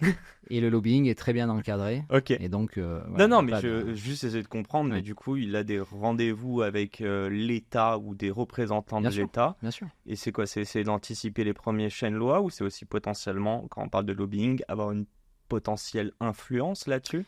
L'idée, c'est le premier job, c'est de positionner positionner l'entreprise, expliquer ce que fait l'entreprise dans les ministères. C'est se faire connaître pour Mhm. que lorsqu'il y a des besoins qui sont discutés, on pense se dise, OK, ça existe en France et on peut faire appel potentiellement à ces acteurs-là. Bien évidemment que l'État, et c'est beaucoup organisé ces dernières années dans le domaine spatial, discute en one-to-one avec les entreprises, mais discute aussi avec des représentations qu'on a aidé à créer. En fait, on a été à l'origine chez Exotrail à la structuration de l'écosystème qu'on appelle New Space, Space Tech. en France. On a participé à la création de l'organisation qui s'appelle l'Alliance New Space France. Ok. On a fait la même chose au niveau européen, justement pour qu'il y ait un interlocuteur représentatif de l'échantillon, interlocuteur auprès des puissances publiques. C'est Donc, qui tout ça, c'est son côté job. État? C'est quel ministère qui gère ça? Il y en a beaucoup. Il y a le ministère de l'économie Ouais, ok. qui gère, qui a le mandat spatial aujourd'hui. Ça a été une transformation il y a quelques années. Il y a le ministère de l'enseignement supérieur et de la recherche. Les Donc spatial, il y a militaires, toujours, j'allais bien dire. sûr, le ministère Ok. de la Défense aussi. Ok. Ouais, la défense. Donc voilà, économie. Ouais, en fait, vous êtes Bah oui, mais c'est le principe Oui. d'une industrie. c'est Voilà. que Et c'est donc il beaucoup y a de- cette articulation à bien travailler. Et donc c'est un full-time job. Et on a intégré très tôt cette compétence-là dans la boîte. Ok, on salue cette personne. Oui, Maxime. Maxime? Maxime. On salue Maxime. C'est qui tes compétiteurs? On a des compétiteurs produit par produit. Oh, il n'y en a pas un seul qui vous fait peur? Il y en a pas mal en propulsion aux États-Unis. Ok. Sur les trois en même temps? Vos trois produits? Non, sur les moteurs. Ah, ok. Quand tu es entre. Ok. Ouais, sur les moteurs, particulièrement aux États-Unis. Ok. Il y a de la compétition un petit peu sur la partie satellite. Je dis un petit peu parce que pour le coup, là, c'est assez prospectif comme marché. Ça demande beaucoup d'apprentissage. On parle d'un satellite, d'un gros satellite, il faut le développer, il faut apprendre à l'opérer, etc. Donc il y a quelques entreprises qui ont essayé, il y en a qui n'y arrivent pas. Nous, on a réussi notre première mission de démonstration, donc on commence à avoir de l'attraction sur ce sujet-là. Donc un paysage encore très très éclairci sur la partie satellite. Et sur la partie logicielle, on peut avoir quelques concurrents, mais encore une fois, le logiciel est d'abord un outil interne. Bien sûr, rattaché Voilà. à votre satellite. Par contre, on est les seuls positionnés globalement sur ce sujet de la logistique spatiale. Ok. En mixant du hardware, du La software. RATP du Et, ouais, non, on fait des. Je rigole, je fais ça, oui. SpaceX dans tout ça. Ouais. Alors, dis-moi si j'ai bien compris. Tu vois, j'aurais très bien pu te poser la question et pas m'essayer à dire des bêtises, mais c'est pas grave. Oui. Sa techno, enfin, c'est un opérateur de fusée, quoi. Donc, le principe, c'est juste qu'il va permettre à plein de. Bah, tu disais justement, c'est les Indiens, je crois, en 2017-2018 qui ont commencé avec ça. Et lui, il a répliqué et a permis de démocratiser l'envoi de satellites on space. Du coup, ça. ma question, c'est ton client? Enfin, tu es client de Alors, on SpaceX? achète. Comment ça se Aujourd'hui, passe? c'est un fournisseur. C'est un fournisseur. SpaceX, c'est un fournisseur d'Exotrail. Ok. On achète des places à bord de certaines de ces fusées. Il y a des discounts, Non, pas du tout. Pas du tout. Annual meeting avec Elon ou pas du tout? Pas du tout, parce qu'il a une situation de monopole. Donc il y a un contrat type. Et il en a rien à faire. Et puis il faut signer. Voilà. Putain, c'est fou. Alors, enfin, je sais pas si tu veux qu'on parle de SpaceX J'aimerais bien en parler mais... parce que j'aimerais savoir, je te l'ai posé en amont et on va en parler 30 secondes. Il n'y a aucune boîte qui peut les rattraper aujourd'hui. Alors, on peut jamais dire jamais, ça dépend combien de temps tu te donnes. Je sais pas, tout à l'heure tu me parlais de 15 ans et je te disais que ce serait de coûts de combien de milliards? Plusieurs, quoi. Ce qu'il faut voir, c'est que SpaceX, c'est à la fois, dans notre communauté spatiale, c'est à la fois la rockstar, quand même une certaine forme de modèle, et probablement une menace très très très importante parce que situation de monopole aujourd'hui. Monopole, bien sûr. Alors, rockstar modèle parce que quand on regarde le parcours qu'il a déroulé, il a exécuté de façon phénoménale. Voilà, il anticipe qu'il faut faire du réutilisable, il y arrive alors que tout le monde disait que c'était pas faisable. Okay. Il arrive à une montée en cadence très très importante, nourrie par ce qu'on connaît peut-être un peu moins aujourd'hui dans le public, qui est une constellation de satellites de télécom qui s'appelle Starlink. Ah, mais c'est une autre de ces boîtes, ça, en plus. Hein. Non, c'est SpaceX. Ah, donc ça appartient à SpaceX. SpaceX a démarré par des fusées, monte en cadence, on met au point les fusées réutilisables, monte en cadence, il lance effectivement tout un tas de clients, dont ExoTrail, mais il lance beaucoup d'abord pour lui, pour ses satellites qui s'appellent Starlink. Ok, d'accord. Aujourd'hui, il a mis 6000 satellites Starlink dans l'espace, en orbite basse. Que font ces satellites? Ce sont des satellites de télécommunication. C'était la question, donc c'est quoi? Tu es dans une zone blanche, tu lui achètes une petite antenne et tu as de l'Internet au débit. Et ça, à peu près partout sur Terre. Donc par exemple, nos opérateurs, les géants là en France de la télécom, donc il y a moyen tous les opérateurs mondiaux sont en train de se faire chahuter par ce nouvel arrivant qui s'appelle SpaceX. Et si tu regardes un peu les perspectives économiques de ces opérateurs mondiaux, ils sont tous à la peine. Il commence à y avoir de la consolidation, il y en a qui vont se déclasser. Mais attends, donc il a complètement cassé en fait le modèle des télécommunications satellites. Ce marché, il n'est pas régi, il n'y a pas de loi d'anticompétitivité, le monopole. C'est normal qu'il soit autorisé dans un marché. Alors, je ne sais pas si je suis apte à répondre à cette question, mais factuellement aujourd'hui, l'administration américaine le laisse avancer. Ok. Parce qu'il a doté les États-Unis d'une nouvelle capacité d'indépendance d'accès à l'espace. Vous le voyez. Parce qu'il fait des fusées, il fait maintenant les satellites de télécommunication, mais il a aussi été celui qui a permis à l'homme de revenir sur la Station spatiale internationale, parce que la navette Challenger, etc., qui dans les années 80-90, début des années 2000, avait donné l'accès à l'espace aux Américains pour aller sur la Station spatiale, ils le perdent. Il n'y a plus que les Russes qui sont capables d'envoyer des astronautes. Okay. Et donc les Américains deviennent dépendants des Russes. Et ça, ils n'acceptent pas.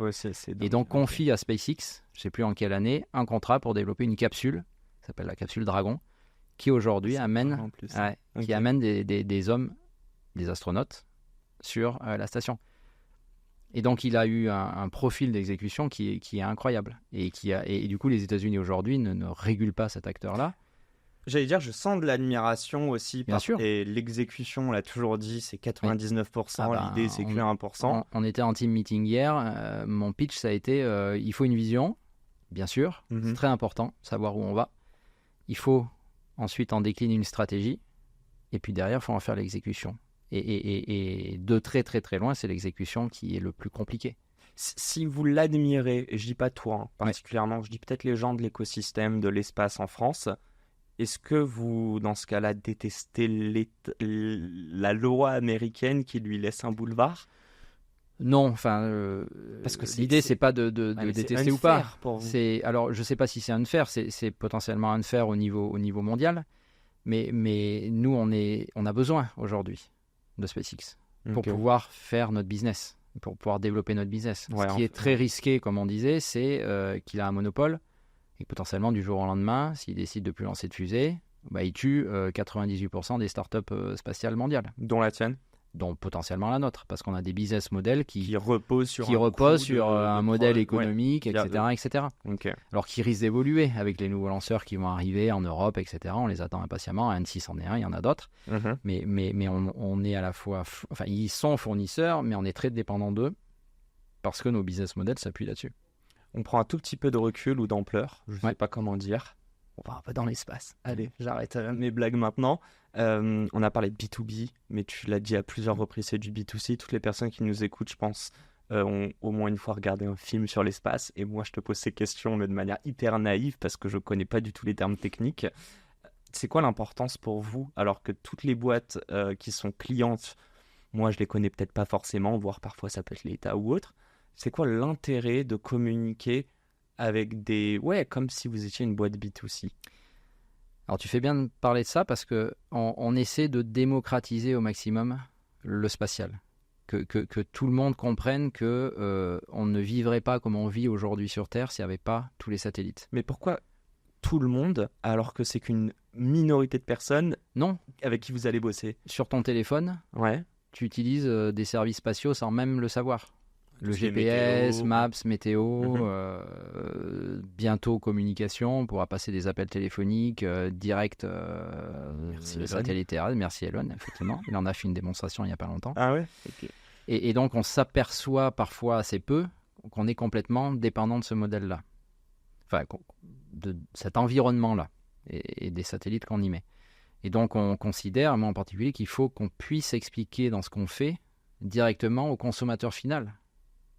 Ok. C'est toi, c'est moi, c'est tout le monde. Donc tu passes par En fait, est-ce que c'est un cas de figure, dis-moi si j'ai compris, c'est que nous, consommateurs finaux, on va dire avec un S, si on est conscient de l'évolution technologique, de l'utilisation qu'on va avoir en fait de notre smartphone, alors tous les opérateurs entre-temps vont... En fait, c'est une approche bottom-up que top-down. C'est-à-dire que tu vas pas voir ton client directement, tu fais cette évangélisation pour permettre aussi à ton client d'être convaincu qu'il y a un marché derrière et des besoins. Alors, nous, bien sûr, nos clients, c'est pas monsieur et madame tout le monde. Ah oui. Mais monsieur et madame tout le monde Ce sont les utilisateurs finaux. sont les utilisateurs de nos clients à nous. Et donc, si on veut que le business potentiellement avance, il faut aussi que l'utilisateur final, le client final, comprenne qu'il y a un intérêt à utiliser des produits spatiaux. Mais c'est schizophrénique, ça, non? Ah, parce Quand qu'on je dis fait, ça, ce qu'on fait est un petit peu compliqué. Non, mais Ouais. tu vois ce que je veux Ouais, dire? C'est comme ouais, toi qui es CEO aujourd'hui. Un coup, tu es en train de parler avec ton équipe même technique. Et je suis Ouais. sûr qu'il y a ta casquette de CTO qui revient. C'est Et souvent, juste ouais. après, tu es en mode sales, quoi. Avec des Ouais. gens. Bon, ils sont quand même acculturés, mais. Ouais. Ok, donc tu dois Ouais. vraiment. Ah, c'est intéressant. Ça a été Et ton une plus gros partie de ma... challenge? Alors non, moi j'aime beaucoup la com en particulier, et Ok. voir comment utiliser la com pour à la fois servir les intérêts business de la boîte, c'est le premier point, mais aussi pour expliquer que, on est une boîte, même si on fait du spatial, à peu près normal, Et concrète, quoi. et concrète, Enfin, ouais. complètement, et que effectivement la com est aussi importante pour que progressivement, dans l'esprit collectif, on s'aperçoive que il y a besoin d'entreprises comme nous, parce que ça participe à la vie de tous les jours. Dis-moi si je me trompe, mais en parler à tes enfants, ils sont plutôt jeunes, c'est Oui. ça? Quel âge? 10 et 15. Leur en parler, c'est un bon exercice pour toi d'être capable de vulgariser ta value propre et de... Tu vois ce que je veux dire? Alors, Souvent, on a la tête dans le guidon et eux prennent du recul beaucoup plus, quoi. Oui, alors on a effectivement souvent la tête dans le guidon. Une des grosses activités que je dois continuer à avoir, c'est arriver à prendre la hauteur, justement. Pour l'équipe, au sens large, doit être la tête dans le guidon pour être dans l'exécution, justement. Moi, une partie de mon job, c'est d'arriver à prendre la hauteur pour savoir toujours comment on positionne dans le contexte. Arriver à garder cette compréhension du contexte et voir dans quelle direction il faut aller. Bien évidemment que mes enfants sont des utilisateurs aussi, même s'ils sont un peu jeunes, je ne devrais pas le dire, je vais me faire taper sur les doigts, mais ils utilisent des téléphones, ils utilisent des services qui viennent de l'espace aussi. Et un peu mon job, c'est de leur expliquer qu'ils sont dépendants de plus en plus de ces services-là. Et donc, ils font bien le lien avec ce que papa fait, quoi. Trop drôle. Et peut-être qu'ils bosseront ensemble un jour? Je sais pas. On va en parler en off. On a parlé en La off, botanique et je suis l'espace. pas certain, mais one day. Alors là, il y en a déjà qui essaient de le faire. Mais... J'allais te poser cette question. Si l'espace, c'est pas ta passion, déjà, est-ce que tu en as une? Et est-ce qu'il faut une passion pour réussir en tant qu'entrepreneur, même si c'est 10% de ta journée? Alors la question est compliquée. Je suis assez d'accord, le spatial n'est pas ma passion. Encore une fois, c'est un domaine super stylé, c'est un domaine dont on a besoin, mais c'est ça en fait la clé. C'est pour moi, ma passion, c'est d'arriver à faire quelque chose qui a un impact. Et ça pourrait être le spatial, et ça pourrait être d'autres domaines d'activité. Il y a d'autres domaines d'activité, même dans du perso, où tu arrives à avoir cet impact? Alors perso, n'a pas beaucoup de temps en tant qu'entrepreneur, donc j'y réfléchirai dans une prochaine vie, dire ça comme ça. Mais non, ce qui vraiment au fond de moi m'importe, si j'avais à nouveau un projet entrepreneurial à monter, parce qu'on y réfléchit, parfois on dit ok, est-ce qu'il va y avoir un après, qu'est-ce que je vais faire, etc. C'est toujours très sain de se poser ces questions-là. Je ne me vois pas faire une nouvelle boîte pour laquelle il n'y aurait pas de l'impact. Okay. Donc ça pourrait être sur des thématiques environnementales parce que ça m'importe. Ça pourrait être sur des thématiques de la santé en particulier. Voilà, je ne me vois pas faire de l'application bancaire. Il faut qu'il y ait un fonds important d'impact. Et l'impact que tu as aujourd'hui à travers Exotrail, même s'il n'est pas direct mais indirect via tes clients, en fait, in fine, t'estimes que ce serait quoi pour nous, end-users, donc les utilisateurs finaux, la prochaine grosse révolution grâce à l'espace? Donc le champ d'application, ce serait quoi? Le télécom? Il y aurait autre chose? Qu'est-ce que tu veux? Le champ d'application, il est ce qu'on sera capable de mettre sur les satellites. Ça va être de la télécommunication.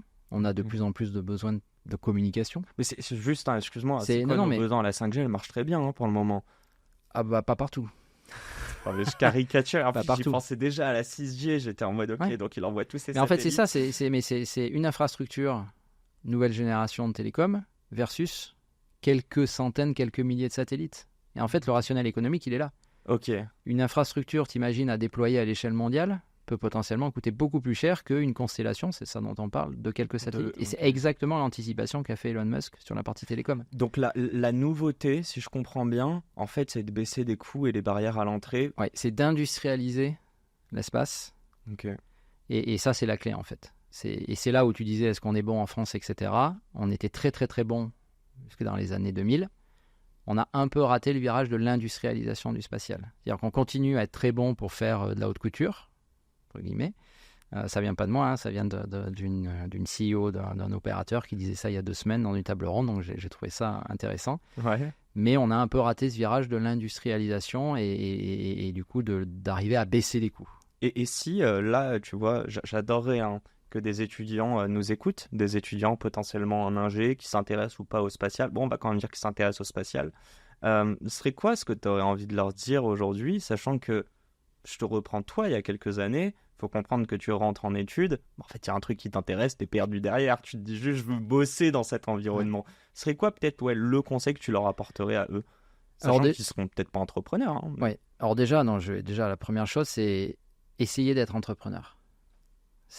On a une chance incroyable aujourd'hui en France, il faut le dire. Tu disais potentiellement ce qui marche pas bien. Franchement, on a un environnement d'entrepreneuriat en France, encore aujourd'hui, qui est incroyable. Et essayer de le faire au début, quand on est sur le marché du travail, c'est pas une prise de risque monumentale. Par contre, il ne faut pas forcément le faire tout seul. Et je pense que ça a été ça aussi une des forces d'Exotrail au début, c'est qu'on est parti à 4. On avait 2 personnes plus jeunes qui sortaient d'études et 2 personnes un peu plus âgées qui avaient déjà 10-15 ans d'activité pro. Et en fait, c'est ça, c'est arriver à faire les bonnes rencontres pour un projet entrepreneurial, mais il faut se lancer. Enfin, les jeunes, s'il y a un message que je passe aujourd'hui, c'est que il faut y aller dans l'entrepreneuriat. Et être à l'écoute, parce que les gens... Et être à l'écoute du contexte, exactement. Ouais. Je voulais savoir, tu m'as donné aussi un petit sticker, je ne l'ai pas encore collé. Il ne dit pas « Sky is the limit », mais « Sky is not the limit ». Ouais. Ok. Ouais. Then what's the limit pour Exotrail? Je la repose la question différemment. C'est quoi votre ligne d'arrivée? La ligne d'arrivée sera indexée à ce que les autres utilisateurs du spatial voudront faire. Quel bon CEO en com. Qu'est-ce qu'il est fort. Il est bon. Quand on dit FedEx de l'espace, ok, c'est la punchline qui va bien, que j'aime bien. Non, qui décrit très bien, okay. qui permet en 3 secondes de comprendre. On se présente comme un facilitateur des usagers de l'espace pour un espace efficace et durable. Encore une fois, c'est notre devise. Et du coup, si les usagers de l'espace restent, ce qu'on appelle en orbite basse, pas très loin, notre limite sera cette orbite basse. Okay. Si ça va plus loin, vers la Lune, vers Mars, on accompagnera ce mouvement. C'est comme ça qu'il faut nous voir. Donc on dépend Est-ce qu'on dépend d'un SpaceX jusqu'où il pourra aller? On dépend d'une peut-être fusée de SpaceX, on dépend de tous les concurrents qui vont arriver à SpaceX, parce qu'une situation de monopole, ça dure jamais éternellement. Ok. Et C'est donc, une des questions que j'allais bien te sûr, poser. ça ne Donc, durera vous les pas. attendez là? Vous Ça savez ne que ça durera va pas. arriver? Alors, je ne sais pas dire précisément quand, mais ça va forcément arriver. Il va y avoir, ou en tout cas, peut-être pas de concurrence aussi avancée, mais il y aura des alternatives. Je te pose une question un peu politique, mais Ouais. demain, toi qui bosses avec la Russie, avec les Non. US, Ah oui. est-ce que tu pourrais bosser demain avec la Russie qui veut lancer, pour être compétitif avec les US, son opérateur? Ou du coup, non, c'est mort depuis la guerre, ils ont mis un embargo là-dessus. Alors, c'est un peu mort depuis la guerre. Hein, même En fait, c'est complètement ça, il y a mort un depuis la embargo. guerre. C'est Voilà, quoi? C'est du côté US qui dit si vous bossez non, avec eux. un peu général. Enfin, Ouais, c'est d'un normal commun accord, quand on quoi, voit ok. ce qui se passe. Ok. On peut délibérément pas travailler aujourd'hui avec ce pays-là. Et encore une fois, vu l'historique que moi j'ai d'amitié avec certaines personnes avec qui je travaillais au CNRS, encore une fois, c'est dramatique ce qui est en train de se passer. Mais factuellement, si je prends ma casquette de CEO de business, aujourd'hui, on ne peut pas faire de business avec la Russie. Donc, est-ce que tu as envie de. Il y aura un petit message d'appel du pied à des Français qui veulent monter peut-être un compétiteur de SpaceX? Ou ça se fait déjà? Tu nous parles. Alors, ça se fait déjà. Ça se fait déjà. Il y a cet écosystème New Space, nouvelle boîte du spatial, qui date des années. On a été un peu les pionniers, 2015, 2016, 2017. Depuis, il y a eu beaucoup d'entreprises parce que, comme je le disais, pour la réponse aux étudiants, on est dans un environnement qui est favorable en France depuis une dizaine d'années à créer des startups. Donc, il y a tout un tas de jeunes un peu talentueux qui se sont lancés. Et on a aujourd'hui 3, 4, 5 projets de fusées portés par des startups en France. Qui se finance du coup? Qui se financent par des fonds de capital risque, etc. Donc si l'idée est donc, bonne il et peut y qu'il en n'y a avoir pas peut-être. d'argent, Il peut y en avoir. voilà. Il peut y en Même avoir. s'il n'y a pas d'argent, chers étudiants, Voilà. sachez que si votre idée est bonne, les gens vous suivront. Bon, on termine avec notre petite question de fin ou Ouais. tu vas encore nous raconter des choses? Je sais pas si tu as des questions, on peut encore... J'en ai plein. Ne me tente pas. En plus, Vas-y, on est vas-y. vendredi. Je te rappelle, Oui. je t'ai même pas posé la question, mais il y a 2 jours, on s'est appelé. Tu m'as dit, je suis mort de fatigue. Ah oui, c'était la semaine de l'enfer. Là. Voilà, hier, Oui. je crois savoir. En tout cas, il y a. Bref, il y a une belle Bref. soirée et de Voilà. belles célébrations. Voilà. Ah, bah tiens, je voulais te poser cette question. Ouais. Ça fait combien de CA ExoTrail? Alors, c'est toujours une question qui est difficile pour les startups. Surtout pour une boîte B2B Sur- avec un ouais. cycle de vente aussi long. Exactement. Par contre, le CA, il est en exponentiel. C'est ça qu'il faut voir. On génère scalabilité. plusieurs millions de chiffres d'affaires aujourd'hui. Il ne faut pas voir cette croissance-là comme, on va dire, des croissances classiques d'autres startups. Ok. On a effectivement, comme tu le disais, ces cycles de vente qui sont très longs.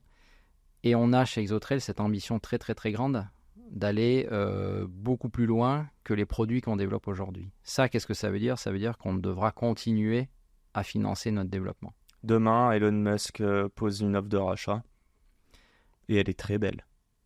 Parce Alors, qu'il a beaucoup d'argent. Déjà, alors il a beaucoup Et qu'il d'argent. est indécent sur l'argent, je crois. Oui, mais il a une autre caractéristique, c'est qu'il ne rachète quasiment jamais de boîte. Parce qu'il fait tout seul. Et il le fait très bien. Et beaucoup plus vite vrai. que les autres. C'est vrai. Ça pourrait il ou a pas entièrement verticalisé le sujet. La question Ouais. que je vais te poser, Oui, je te s'il y avait titille. ouais. T'as un ego, c'est normal, t'es entrepreneur. ExoTrail, je suis sûr que t'as envie que la marque continue d'exister, même le Ouais. jour où tu vas faire autre chose. Tu l'as compris.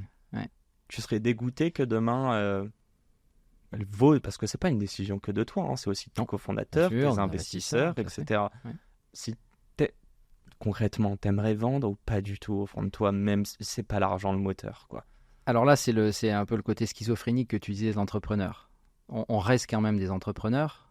Donc une finalité, un succès d'entrepreneur, c'est potentiellement de vendre sa société à quelqu'un qui la Et continue. beaucoup n'ont pas pris d'exit au bon moment et Et s'en beaucoup mordent les n'ont doigts. pas pris d'exit au bon moment. Mais tu l'as quand même compris, on est dans un domaine où même si on n'est pas forcément passionné, Ça on a reste un quand petit même- bébé, comme voilà, ça reste quand même un bébé. Et donc on est toujours partagé. Et c'est pour ça que je pense que c'est la question la pire à poser à un entrepreneur et encore plus à un entrepreneur du spatial.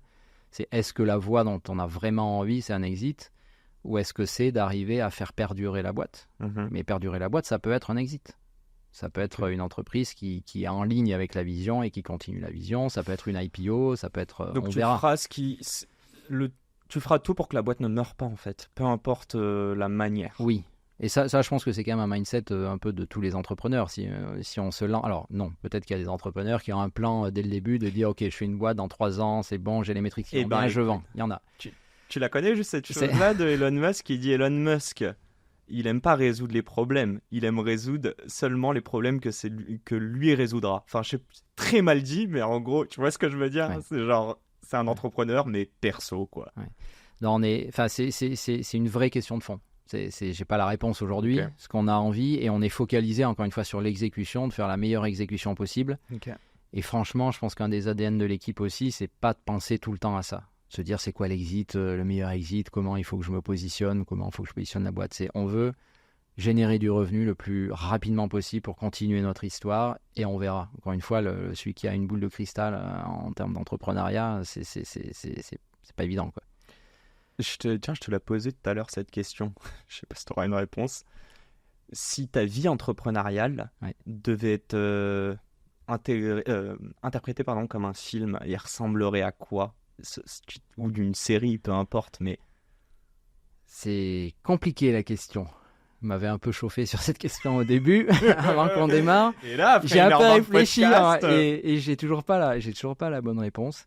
Si on fait un peu un résumé quand même de mon parcours, je pense que tu l'as un peu compris, c'est que petit, je rêvais pas d'aller dans l'espace, de faire des choses dans l'espace. Ça a été vraiment ce contexte au fur et à mesure qu'on a travaillé, que j'ai saisi.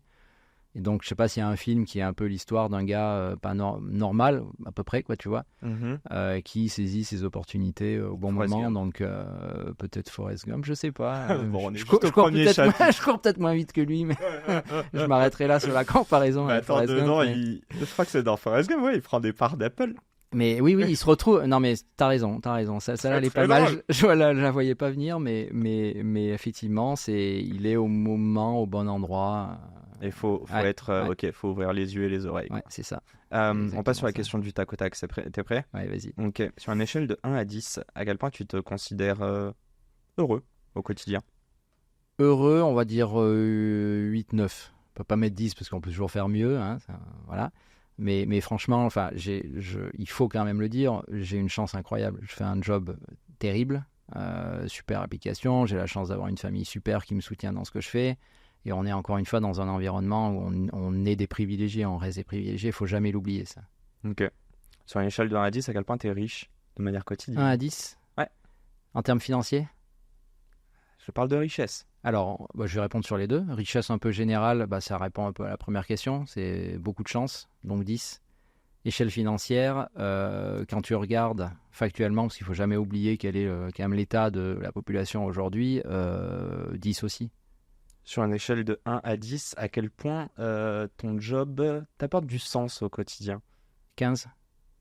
On a dit de 1 à 10. Non, à 10. Et sur une échelle, tu ne devais pas être bon en maths. Non. Sur une échelle de 1 à 10, à quel point ton job est difficile au quotidien? 15. Ah, 10 aussi. Ok, et ça, c'est ma dernière question. Ouais. C'est non, j'ai pas le droit de commenter. Non, j'ai pas le droit de commenter, excuse-moi. Si, c'est parfois je participe en représentation extérieure et puis tu vois des entrepreneurs qui ont l'air de dire que c'est facile. Non, le métier d'entrepreneur, c'est hyper difficile. La difficulté, elle est corrélée au bonheur? Elle est difficulté. Ah, pourquoi pas? On cherche. Alors après, c'est très personnel, hein, mais mais toi, la difficulté fait apprendre. J'ai beaucoup, même si je suis un peu non pas vieux, voilà.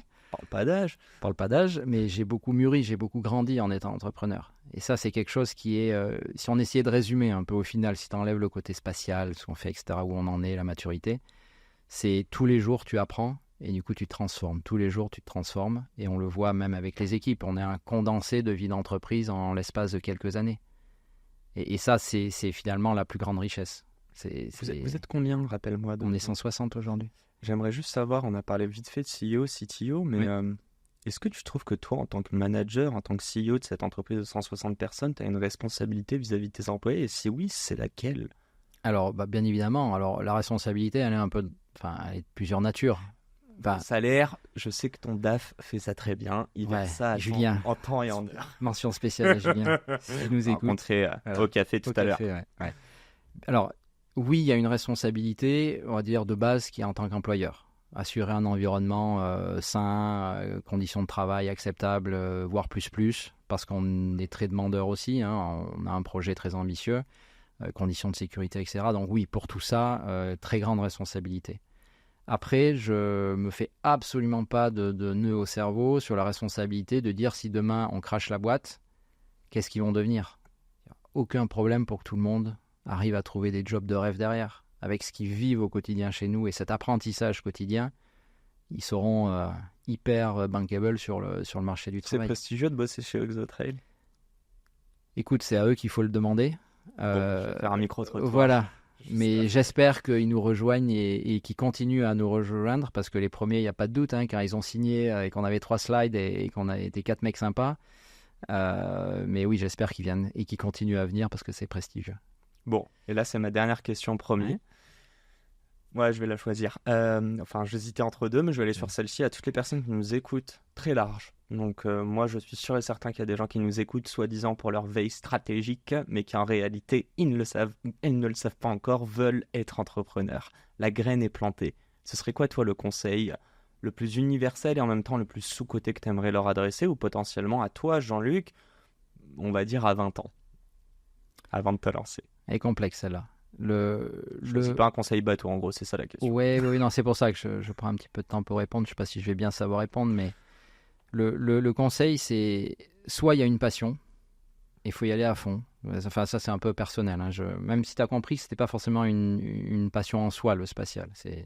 Voilà. Non, mais c'est une passion dans l'exécution. Mais par contre, si on a une passion, et je le vois avec mes enfants aujourd'hui, j'ai la chance d'avoir un enfant, deux qui ont des passions. On ne leur a jamais mis des bâtons dans les roues. Il faut nourrir les passions. Nourrir les passions, c'est faire des hommes, des femmes qui croient dans ce qu'ils font. Et ça, c'est fondamental. Les gens heureux, les adultes heureux, sont ceux qui prennent du plaisir au travail? J'espère. Ou en tout cas, qui trouvent du sens dans ce qu'ils font. Ça peut être dur, et donc la notion de plaisir, elle est compliquée, hein, tu vois.